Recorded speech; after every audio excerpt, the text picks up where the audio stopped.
The following presentation was made possible by the Alltech Media Group, a Southern California multimedia company providing exponential branding and marketing services to all their clients. The Alltech Media Group understands the value of the 3W strategy, providing their clients proven, trackable results. Let us make it easy for you to grow your business. Visit alltechmedia.com.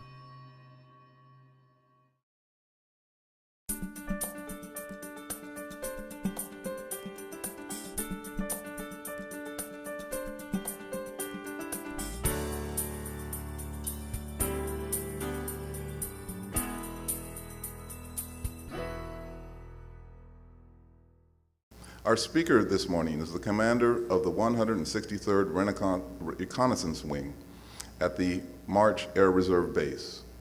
The wing is comprised of more than 800 personnel and provides support to more than 200 additional members at geographically separated locations. The wing is the California Air National Guard's exclusive MQ-1 Predator Operations Unit, providing intelligence, surveillance, and reconnaissance support, as well as technical combat support to commanders and air fighters around the world, and is now home to the MQ-9. He is command pilot with more than 4,000 flying hours in various aircraft, including the Q-1 Predator remotely piloted aircraft, the KC-135, the RC-135, and the T-38. He was acting operations group commander when the unit deployed in support of Operation Iraqi Freedom. Please join me in welcoming the commander of the 163rd Reconnaissance Wing, Colonel Dana Hessheimer. Welcome, everybody, or good morning, I should say. Before I get started, I want to thank Rebecca and Cindy and the Chamber for having me out here. I love coming out here and doing this. Gets me out of my office and lets me dress up in this, which isn't always a good thing. A couple people I want to introduce before I get started here. Colonel Westcamp is my Vice Wing Commander. And Captain Mike Baird is my Executive Officer, sets this up for me. I was sitting there talking to Ron before we kicked off today. So any USC fans in the audience? That's it? Well, if you'd have read my whole bio, I'm from the University of Nebraska graduate. So I just want to apologize up front for the Holiday Bowl on December 27th when we come down here and beat you guys. But anyway.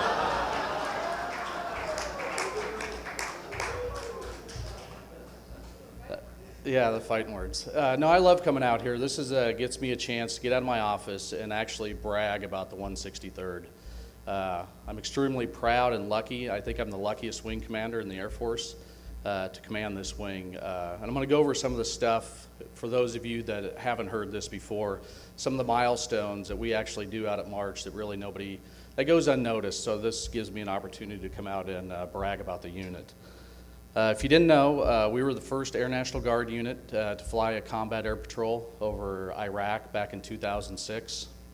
We were the first Air National Guard unit to fly RPAs. Those are remotely piloted aircraft, so I would really appreciate if everybody got rid of the D word, the drone word, and replace it with RPAs. That really helps us out on the political scene too, and I'll get into that a little bit later. We were the first Air National Guard unit to have a field training detachment, which that does is trains the maintainers. And then also we were the first Air National Guard unit to actually have a formal training unit where we train the pilots, the sensors, and the mission intel coordinators out at March also. So if you see all that stuff, I mean, we're the only Air National Guard unit that has all those assets. I mean, we're one-stop shopping out at March for all RPA operations. And then last year I was out here. I was lucky enough to come out here with my friend Jeremy Salazzoni. If anybody was out here, we were the first Air National Guard unit to support civil authorities with an RPA back for the rimfire. Some of the numbers, it's tough to quantify, but some of the numbers that we threw down is we probably helped save around 80,000 acres that was burning up there, and how many millions of dollars that equates to. So that was good for us. A little bit for us last year, what we accomplished. Like we said, we're no longer in the, kind of in the MQ-1 business. This summer we got our first MQ-9s and flew them up at Southern California Logistics Airport. That's where we fly them out of right now to go up to Edwards. So all our FTU is MQ-9s now. We started our first class in October and getting ready to graduate them in February, and that'll be ongoing from now on. Our operational lines that are flying the missions overseas, supporting the troops overseas so they can come back safely, we're going to start converting that in January from MQ-1s to MQ-9s. Right now we're currently flying 2 combat air patrols over there.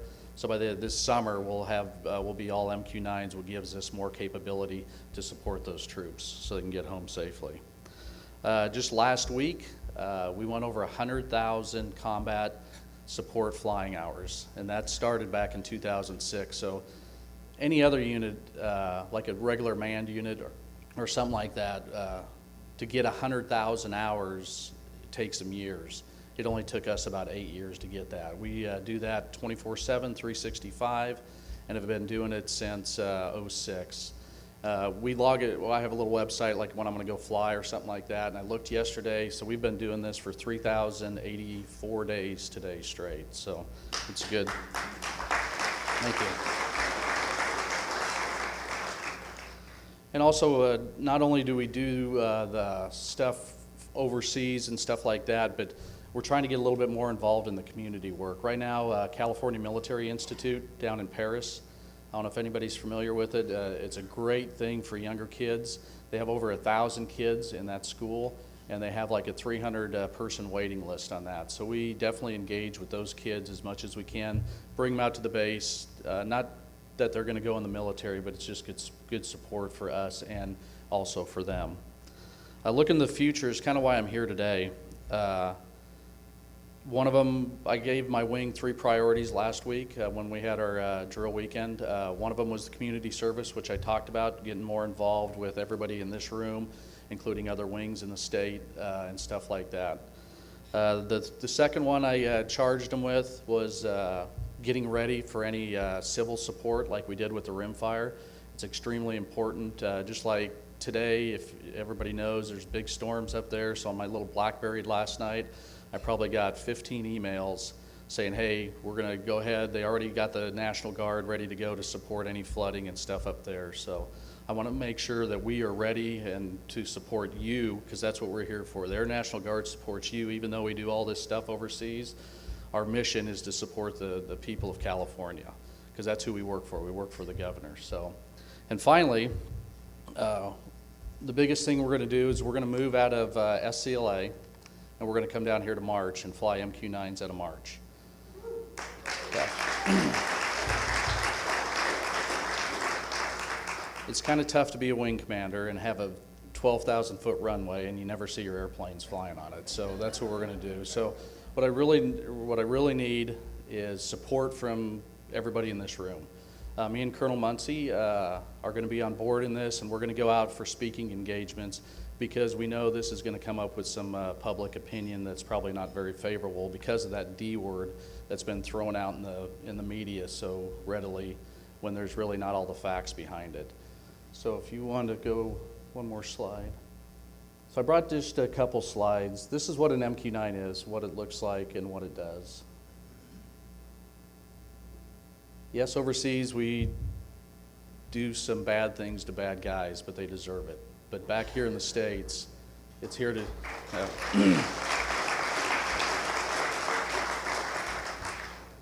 But back here in the States, we can also use this technology to be a help to everybody else. Just like we proved in the rimfire, you know, because the Yarnell fire was pretty fresh in everybody's mind at that time. So just an example, when we were doing that mission last year is, you know, when you get the incident commander, you know, running over to our trailer saying, hey, we lost contact with these guys. So all we have to do is we go, okay, where were they located? Because that's what we do. That's what we're trained, find people, cars, and stuff like that. So within minutes, we could find that fire crew for him, so then he didn't have to worry about it. So that's some of the technologies that we can do with this airplane, and we just got to get over the hump of everybody being scared of this technology as opposed to embracing it. So And then on that note, we are going to change our designation, which probably isn't going to help us very much. When we switch over, once we go from MQ1s to MQ9s, we go from a reconnaissance wing, which you think is bad for the American public, and we're going to become an attack wing. So I don't think that's going to help us out either. We can't do anything about that. That's what Air Force does for us. So anyway, that's all the time I want to take up today. I don't know if we're going to open it up for any questions or anything like that, because that's what I'm here for. If anybody has anything, no matter what the question is, that's what I want to come out here and educate the public and try to knock down that drone hysteria a little bit. So I would gladly open it up for any questions. I want to be completely transparent about this, so when we move down here, people go, well, nobody told us about it, now they're spying. I'm going to tell one story real quick before I get to you. Colonel Muncie, the base commander out there, called me probably about 7 months ago. And this is how much hysteria is out there, and said, hey, we just saw an MQ-1 fly down Cactus. I'm like, well, sir, all our MQ-1s are up at SCLA. So anyway, that's the public opinion that we're going to have to deal with on this topic. So once again, go ahead.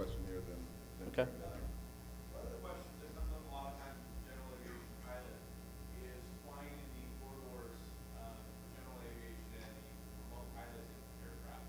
How much interaction, I see your slide says 10,000 MSL, you've got to get from runway to there.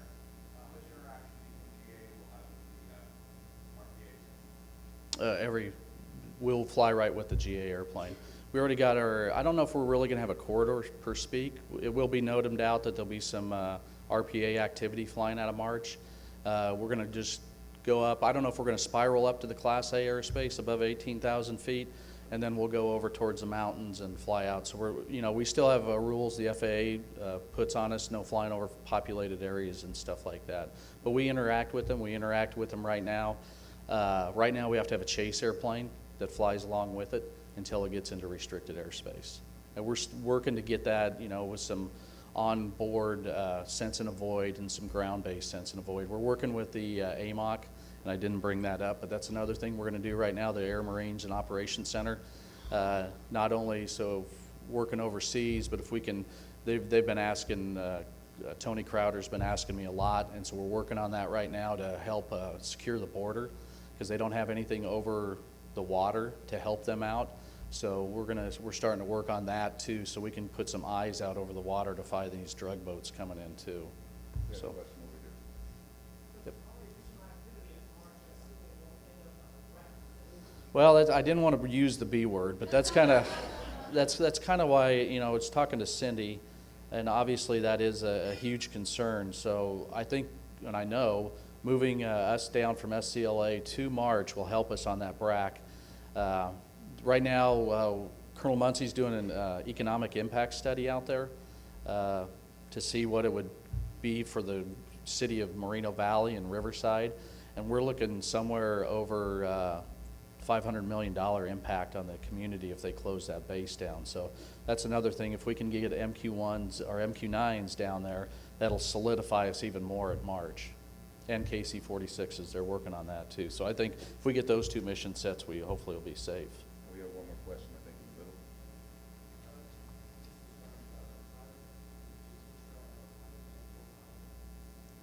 Was that the D word? Yes. That's why we call it remotely piloted aircraft. I'd like to get everybody out there for a tour to actually see what we can do out there. Yeah.